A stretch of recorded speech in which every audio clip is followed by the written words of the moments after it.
नमस्कार। आज गोटे बहुत सुंदर टॉपिक नहीं आसी जो टॉपिकटा आज आमको डे टू डे लाइफ रे आमको वरीड करके रखी बहुत कंफ्यूज करके रखी से टॉपिकटा कौन कहले सोशल मीडिया। तो सोशल मीडिया आज आमको पूरा कंप्रेस करके रखी तो आम जाना आज सोशल मीडिया कौन आउ सी आम उपर कौन गुड इम्पैक्ट पकाउे कौन बैड इम्पैक्ट पकाउे आम बालांस करके चलवा केमी ठीक अच्छे। तो सोशल मीडिया हूँ कौन तार डेफिनेशन कहवाई गले सोशल मीडिया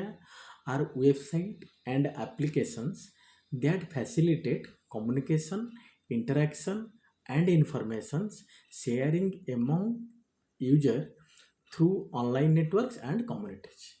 यहाँ हूँ कौन ना आप सोशल मीडिया। तारी आम जाना importance of social media importance कौन मान जो तार एडवांटेजेस कौन गुड एडवांटेजेस कौन। सोशल मीडिया गोटे एमती जिनस ना तापाई भी बहुत भल कम भी हो पारे भी खराब कम होदी आम भल यूज करवा गुड थिंकिंग नवा ताले से भल हो पार जदि आम चाहिए खराब वे नापी बैड वे नापी से बैड हो तो आम सब ट्राए करवा गुड वे नापी जोटा कि कौन थाए ना तार इम्पोर्टेंस थाए। फास्ट पॉइंट मार्केटिंग अपॉर्चुनिटी ये सोशल मीडिया थ्रू आमको आम जो ऑनलाइन बिजनेस कि ऑफलाइन करूँ सबू जिन सोशल मीडिया रोल अच्छी कि जोटा कि आमको मार्केटिंग अपॉर्चुनिटी मिलूँ। आ सेकेंडरी कौन हो बूस्ट ब्रांड अवेयरनेस आम जेकोसी जिनस ब्रांड्र जेकोसी जिनस अवेयरनेस करने लोक मानक बुझेवाई कि या कौन से ब्रांड विषय भी अवेयरनेस करने आम कौन हो सोशल मीडिया ही हो। सोशल मीडिया जमी एडभर्टाइज सब रोचे प्रत्येक ब्रांड रो प्रत्येक जिन प्रत्येक मूवी किसी आड आसे जिन गुड़ा। थर्ड हूँ कौन अवेयरनेस एंड कम्युनिकेशंस आमको जेकोसी जिन प्रत्येक जिन अवेयरनेस दिया कौन से कोविड आसला कोविड कौन अवेयरनेस पड़ो आपण को दीपावली आसला आपण को फटका फुटाइया पूर्व कौन प्रिकसन नाक पड़ो से जिन आमको दिया कम्युनिकेशन केमती स्ट्रंग रखिए से जिन आमको सोशल मीडिया थ्रू मिल पार। आउ कौन एजुकेशन आम सोशल मीडिया थ्रू भी एजुकेशन भी नहीं पार्टी जो ऑनलाइन टीचिंग हो जो टाइम कोविड होता है सब ऑफलाइन बंद था टीचिंग केमी ऑनलाइन टीचिंग होता आपंकर मेडिकल ट्रिटमेंट भी ऑनलाइन होता कि नहीं। तो सेटा हूँ आम सोशल मीडिया गुड माने बेनिफिट्स। आउ कौन होता इम्प्रूव कम्युनिकेशन भी इम्प्रूव होता। आउ शेयरिंग ऑफ आइडिया आपण पाखे कौन न्यू आइडिया जेनेट अच्छी कौन न्यू आइडिया को आप इम्प्लीमेंट करने चाहते ये सोशल मीडिया थ्रू आप कौन ना शेयर करें। तो यहाँ थी ना इम्पोर्टेंस जो सोशल मीडिया गुड एडवांटेजेस थिला। आउ सोशल मीडिया कौन कर type of risk and dangerous of social media ये सोशल मीडिया कौन रिस्क रोचे केते प्रकार रिस्क रोचे और कौन डेंजर आम तो आम जाना सब। प्रथम हूँ स्प्रेडिंग फॉल इनफॉरमेशंस आप देखिए सोशल मीडिया कौन से गोटे लोक बंची थी से मेडिकल थी कि सोशल मीडिया डिक्लेयर कर लोक मरीगला फुलहार भी लगे दिज्व एमती बहुत फॉल्स इनफॉरमेशन भी आसूँ आमको दूर रहा दरकार। आउ कौन दुई मूड डिजर्डर आपड़ सोशल मीडिया आपणकर मूड माइंड आपको डिजर्डर माने एबनॉर्मल रहे कौन से स्ट्रेस मोड्रे आप रे से माने सोशल मीडिया को लेकिन आप डिजर्डर आसो। थर्ड हूँ कौन ना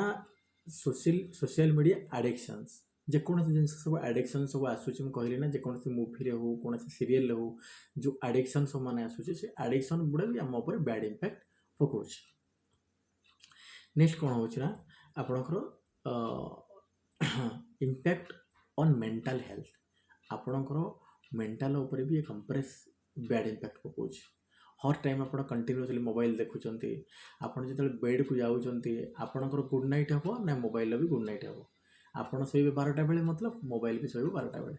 तो ताको आम छाड़ू ना ताको आम धरिकी बस जानते मोबाइल जो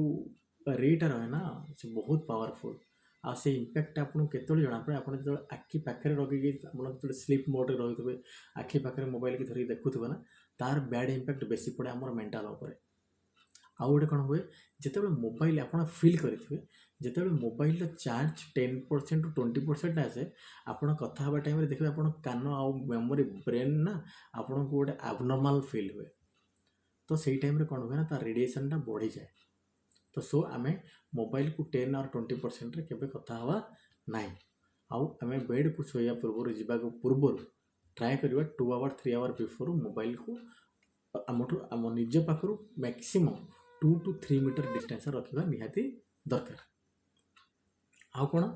ना आपनको लैकिंग सेल्फ कॉन्फिडेंस या बात पई आपनकर सेल्फ कॉन्फिडेंस भी डिक्रीज हो जाउछ। आपनको मन रे गोटे कोन अछि आपन सोशल मीडिया रे गोटे कोन देखिथिले तो सेटा आपनको कोन करछि आपनको माइंड को डिस्कोज माने माने कोन करछि आपनकर माइंड को माने गोटे डिजिटल बनै दोछि जोटा कि आपनको से मोटिवेशन आसुनी बुझे देन आप आउ गोटे कहे स्प्रेडिंग फॉल्स इनफॉरमेशन तो मैक्सिमम टाइम आड्रे आउ कौन हो हेल्थ इश्यूज ये सोशल मीडिया पे बहुत प्रकार हेल्थ इश्यू भी आसूँ लक्ष्य करेंगे आउ आपण इम्पैक्ट ऑन वर्क आपणकर जो काम आपण कर भी गोटे बैड इम्पैक्ट पकाउछ माने एते सारा डेंजर्स माने इम्पैक्ट पकाउछ आम ऊपर किए सोशल मीडिया ताले वर्तमान आम जाना आपको आम ठीक करेंगे केमी आर मेडिसिन कौन तो आम spend less time on social media आम केमी आपको माने बहुत कम समय ये सोशल मीडिया दबा नोट करूँ। फास्ट पॉइंट होची टर्न ऑफ योर नोटिफिकेशन आपण मोबाइल जो सब नोटिफिकेशन आसना ताकू स्टॉप करूँ कहीं अननेसेसरी नोटिफिकेशन आसिले जिते थर नोटिफिकेशन आसतु आप से मोबाइल को ऑन करके देखुए तो सेटा आपन बैड इम्पैक्ट पकाउछ तो आप कौन करूँ नोटिफिकेशन बटन ऑफ करके रखु। देखिए 2 नंबर रोचे डिलीट सोशल मीडिया ऐप जितकी सोशल मीडिया अनवांटेड ऐप्स अच्छी ताकू आपण कौन करूँ डिलीट करूँ जोटा रिक्वायरमेंट ही नहीं आपणकर। आउ थर्ड रे कौन होची पुट योर फोन अवे आपण फोन को आपण कहला 2 to 3 मीटर डिस्टेंस मेंटेन करा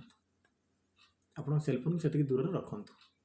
आउ कौन करना be aware of how much time you spending on A social media आपन डेली शेड्यूल करूँ आपन सोशल मीडिया रे केते समय रहिबे ट्राए करेंगे जिते लेस समय आपन दे परिबे सेटा आपन बहुत भलो। आउ कौन करेंगे don't check your phone before 10 AM आपन 10टा पूर्व 10टा 10 AM पूर्व आपन मोबाइल को यूज करवा ठीक नुह। आउ कौन करेंगे no phones at the table आपण फ्रंट रे आपण जो वर्क टेबल रे वर्क करूछंती से जगह मोबाइल फोन को रखंतु नाही। आउ कौन करेंगे leave your phone in another room आपण आउ गोटे अदर रूम रे मोबाइल फोन को रखंतु देखिए से धीरे धीरे आपण दूरे जीव। आउ गोटे सब बहुत बढ़िया जिन कौन गोटे वीक रे आप गोटे डिटॉक्स डे करूँ social media detox day celebrate करूँ जोटा कि आपड़ ट्राए करूँ गोटे दिन को मोबाइल यूज न करने बहुत कम समय यूज करने देखिए एतिक जिनस आप मानवे धीरे धीरे आपण माइंड गोटे माने पूरा मेंटली आप बहुत स्ट्रांग हो पारे आपन को बहुत भल फिल हो पार आप गोटे गुड फिल हे तो आपण निजे निजे आप मेंटल हेल्थ को ठीक करेंगे। तो सोशल मीडिया आजिका डेट्रे आम जी भल से भी खराब जदि मुझे कहली आपरे ना आपड़ जो ठीक रास्तार ने सी आपको भल जिन दब आपड़ जो बैड रास्तार ने खराब रास्तार ने से आपको दुख दब आउ से दुख सर ना। ओके थैंक यू नमस्कार।